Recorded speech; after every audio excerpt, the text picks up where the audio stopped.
This happened to me just 1 week ago. Until today, I don't go near shopping malls at night. Because that night, I got hired as a security guard at an abandoned mall called Silvergate Mall. And the first thing they handed me wasn't a uniform. It was a paper full of rules. And the last line on that paper said, "Congratulations, your pay starts tonight. But if you break even one rule, we won't come to save you." The 7 p.m. stories. My name is Ryan. I was desperate for a job. Rent was due. My savings were almost gone. And my phone was full of rejection emails. One day I saw an ad on a job website. Night security guard needed.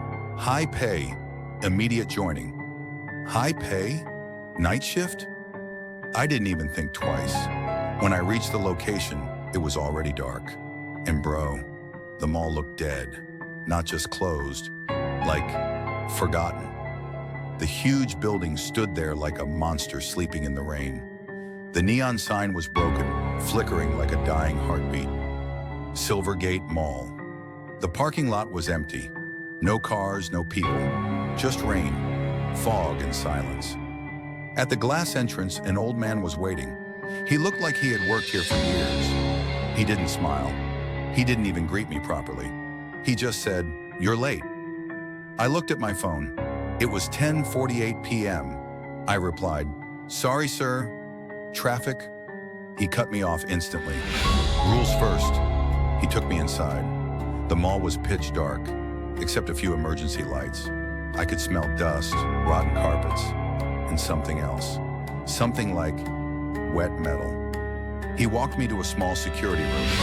Inside, there were CCTV screens, old radios, and a dirty desk. He threw a paper on the table. "Read them." I picked it up. It was titled, Rule 1.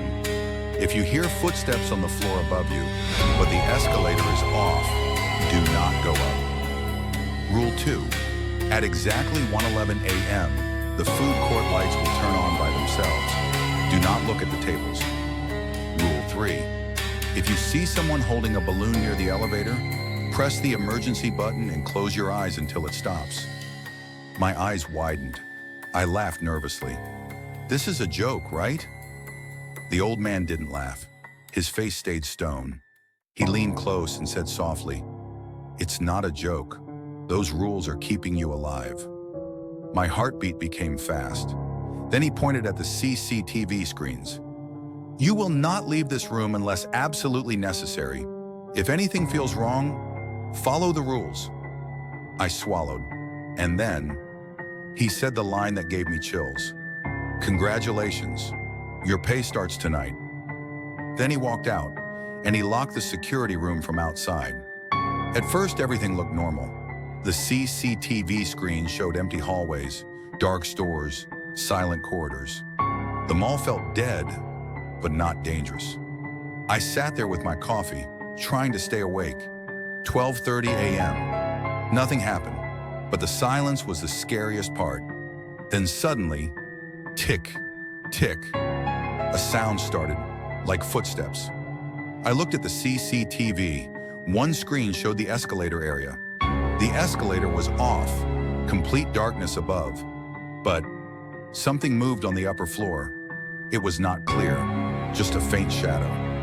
I leaned closer to the monitor, and the footsteps got louder. Tick, tick. My brain instantly screamed, "Rule 1. If you hear footsteps on the floor above, but escalator is off, do not go up." I sat back. I told myself maybe it's rats, or maybe pipes. But then, the shadow slowly stepped closer to the escalator edge. And bro, I saw it, a human shape, standing there, watching down, right at the camera, at me. My body froze. I grabbed my radio and whispered, "Hello, is anyone there?" No response. And then the figure slowly raised its arm and pointed down, like it was pointing at me. I threw the radio on the table. I turned the screen away. I didn't look again. Time passed somehow. Then I looked at the clock. 1:10 a.m. My stomach tightened. Rule 2. At exactly 1:11 a.m., food court lights will turn on. Do not look at the tables. I looked at the food court CCTV screen. It was dark. I kept staring, waiting. My clock ticked. 1:11 a.m. And instantly, boom! All the food court lights turned on. Bright. Too bright. Like someone forced them on. The screen showed tables, chairs, abandoned trays, and my eyes automatically moved to the tables. I know the rule said don't look, but bro, curiosity is a killer. The moment I looked, I saw it. One table in the center had fresh food, not rotten, not old. Fresh. A burger, fries, a drink, like someone just kept it there. Then the straw in the drink moved, slowly, as if someone invisible took a sip. I stopped breathing. Then another chair moved. Skreek! And another. More chairs, more movement. The empty tables were not empty anymore. Something was sitting there, but I couldn't see it. Only the chairs moving, like invisible people were eating. Then suddenly, one chair at the corner turned slightly, as if the invisible thing was looking at the camera. Looking at me, my heart screamed. I grabbed the paper rules again with shaking hands. Do not look at the tables. I broke the rule. I quickly switched the CCTV screen to another camera, but before it changed, I swear, bro, I saw a wet handprint appear on the food court table, from nowhere, like something just placed its hand there, and it stayed. I was panicking now. My hands were shaking. My mouth was dry. I told myself, it's just old CCTV glitch. It's just my mind. But then, the security room door handle moved from outside, slowly, like someone tried opening it. I stood up instantly. Hello? Who's there? No answer. The door handle moved again, this time harder. Then, ding!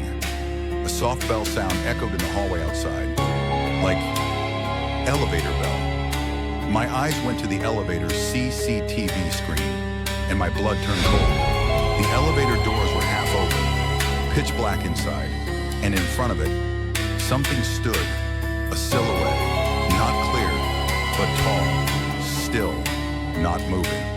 Then the radio on the desk turned on by itself. Static noise. Ksh. And then a voice came through. A whisper, not a normal whisper. It sounded like it was coming from inside my skull. Ryan, open the door. My whole body went cold. I stepped back. No, no, no, no. The voice again. Ryan, I said open the door. I screamed, who are you? The CCTV screen flickered. The silhouette outside the elevator was suddenly closer. It didn't walk. It just got closer, like it teleported. Then the lights in the hallway outside flickered violently, and the mall speakers above the corridor turned on. That same whisper came again, but now from the speakers, louder. Ryan, you broke the rule. Now you pay. And bro, the locked door of the security room started opening. By itself. I didn't even think. I grabbed my flashlight and ran out. I ran into the hallway. It was darker than before. The air felt colder, like the mall was breathing. Then behind me, I heard footsteps. Fast, not human, more like a lot of feet. Running together, I turned and flashed my light. Nothing. But the footsteps got closer. I ran towards the escalator area. Wrong idea, because the escalator was off. And at the top, that same figure was still standing, waiting. The footsteps behind me became louder. I turned into another corridor, and then I saw it. A fashion store, glass doors slightly open, and inside, mannequins standing in rows, facing me. All of them, like they were waiting. I stepped back slowly. Then the glass door moved, opening wider, by itself. No mannequins. Their heads moved, just slightly, but enough. Enough to tell me they were alive. My flashlight slipped from my hand and fell. It rolled on the floor, still glowing. And behind me, I heard breathing, not mine.